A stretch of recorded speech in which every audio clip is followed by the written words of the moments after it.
पांचों घुड़सवार अंग्रेज मारे जा चुके थे और ओमकार, फ्रांसिस और अनीता हैरानी से ये सब होते देख रहे थे।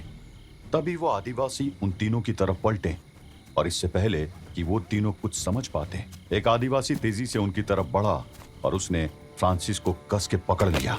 अरे ये क्या कर रहे हो? छोड़ो मुझे। अगले ही पल फ्रांसिस चुप हो गया क्योंकि एक कटार उसकी गर्दन पर थी। वो आदिवासी चिल्लाते हुए बस इतना ही बोला, अंग्रेज गोरा हमार दुश्मन। नहीं, पादरी को छोड़ दो। वो अंग्रेज नहीं है, वो तो हमारे साथ है। ओमकार हाथ जोड़कर मिन्नतें कर रहा था मगर उन आदिवासियों पर कोई फर्क नहीं पड़ रहा था। हम बस मुसाफिर हैं, हम तो यहाँ से निकल रहे थे, हमें जाने दो, जाने दो। ओमकार के रोने गिड़गिड़ाने से वो आदिवासी थोड़ा हिचक रहे थे। ये देखकर अनीता भी हाथ जोड़कर जोर जोर से रोने लगी। नहीं, ये हमारा साथी है, इन्हें छोड़ दीजिए, ये हमारे साथी है। हाँ हाँ, हम सच कह रहे हैं भाई, ये हमारा साथी है। अंग्रेज हमेशा दुश्मन होते हैं।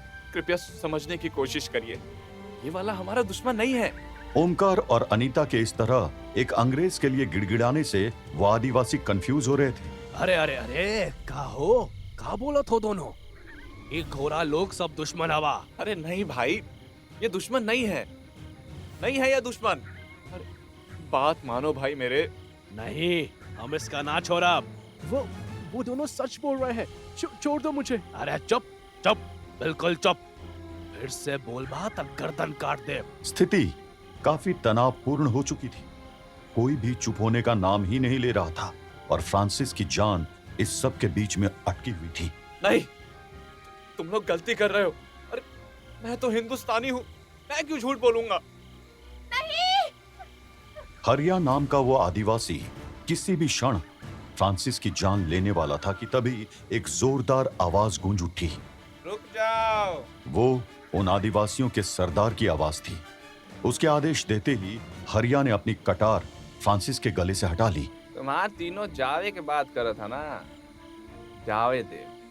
लेकिन तभी जब तुम्हार हमार कुछ सवाल का जवाब दे और अगर हमका लगल कि तुम्हार जवाब झूठ पा, तो जैसन ही गोरे को मारे वैसन तुम्हार दोनों को भी ना छोड़े जाए। तो बतावा, तुम्हार तीनों जौनपुर में का काम से आए बा और एक गोरे घुड़सवार तुम्हार पीछा क्यों करत रहे? मैं बताती हूँ। हम लोग इतिहासकार हैं। वो क्या होवत है? वही जो इतिहास की पढ़ाई करते हैं। ओफो, अब कैसे समझाऊं? ये का बकवास है? सच सच बताओ, तुम लोग कौन हो? आदिवासियों के लीडर ने गुस्से में अपनी तलवार की नोक अनीता की तरफ कर दी। ये देखते ही ओमकार बात संभालते हुए बोला, हम यहाँ ऐसे बात नहीं कर सकते, हमें कुछ प्राइवेट बात करनी है, मतलब अकेले में। तो ऐसा बात है, चला फिर ले चलो इन सबको अड्डे पर। अब सब सवाल जवाब वहीं होगा, अकेले में। अपने लीडर की बात सुनते ही कुछ आदिवासी आगे आए और इससे पहले कि ओमकार, अनीता और फ्रांसिस कुछ समझ पाते, उन्होंने उन तीनों को कस के पकड़ लिया। अरे ये क्या कर रहे हैं? देखते ही देखते तीनों के हाथ, पैर और मुंह कस के बांध दिए गए थे। उन्हें बांधने के बाद आदिवासियों ने उन्हें उठा लिया और जंगल के अंदर गायब हो गए।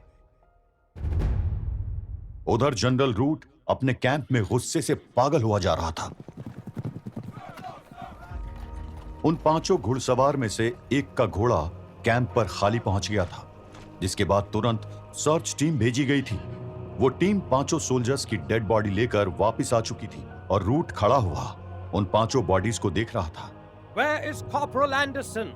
रूट अपने गुस्से को कंट्रोल कर रहा था, लेकिन जब उसके सवाल के जवाब में कोई आवाज नहीं आई तो वो जोर से चिल्ला पड़ा, Where the hell is Corporal Anderson? Root इतनी जोर से चिल्लाया था कि आसपास खड़े सभी सोल्जर्स 2 कदम पीछे चले गए। तभी 2 जोड़ी कदम वहां दौड़ते हुए आए। सर, आपने मुझे कॉल किया? एंडरसन। Welcome corporal. ये देखो इन बॉडीज को। जानते हो ना ये क्या है? ओह, आई एम सॉरी। तुम्हें कैसे पता होगा कि ये क्या है? You were sleeping, right? चलो, let me tell you. तुम्हारे 5 cavalry soldiers का मर्डर हो गया है और ये उनकी बॉडीज हैं. Can you see this, Anderson? दिख रहा है तुमको? हाँ? बोलो. रूट की आवाज बिल्कुल सर्द थी, लेकिन एंडरसन जानता था कि वो गुस्से से भड़क रहा है. उसकी आवाज कांप रही थी. I am so sorry, sir. Sorry? तुम्हारी sorry से क्या ये soldiers वापस आ जाएंगे? हाँ? बोलो, Anderson. Can you bring them back? Sir वो हम क्या हुआ, एंडरसन? हाँ? है कोई रिप्लाई तुम्हारे पास? वो सर मैं सोचा. बेकार की बातें मत करो, Anderson. My orders were clear, Corporal Anderson. Sir मैंने 2 दिन से रेस्ट नहीं किया था. I was not feeling well. Corporal Anderson अपना पक्ष रखने की कोशिश कर रहा था, लेकिन जनरल रूट का गुस्सा बढ़ता ही जा रहा था. तुमने मेरे ऑर्डर्स को फॉलो नहीं किया, Anderson. Insubordination. This is insubordination.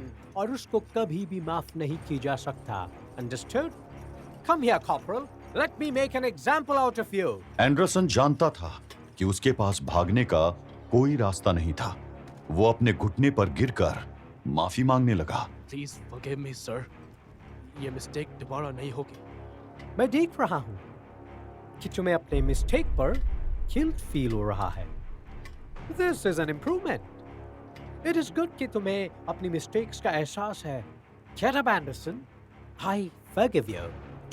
Come here, my trustworthy corporal. General Root के मुंह से फॉरगिवनेस की बात सुनकर एंडरसन एकदम से रिलैक्स फील करने लगा. वो उठा और जनरल रूट के पास पहुंचा. Thank you, sir. Thank you for forgiving me. Anderson के आगे के शब्द एक चीख में बदल गए. जनरल रूट ने अपना खंजर उसके पेट में उतार दिया था. एंडरसन मर चुका था, लेकिन जनरल रूट के ऊपर तो मानो पागलपन सवार था. वो उसके मुर्दा जिस्म पर वार कर रहा था.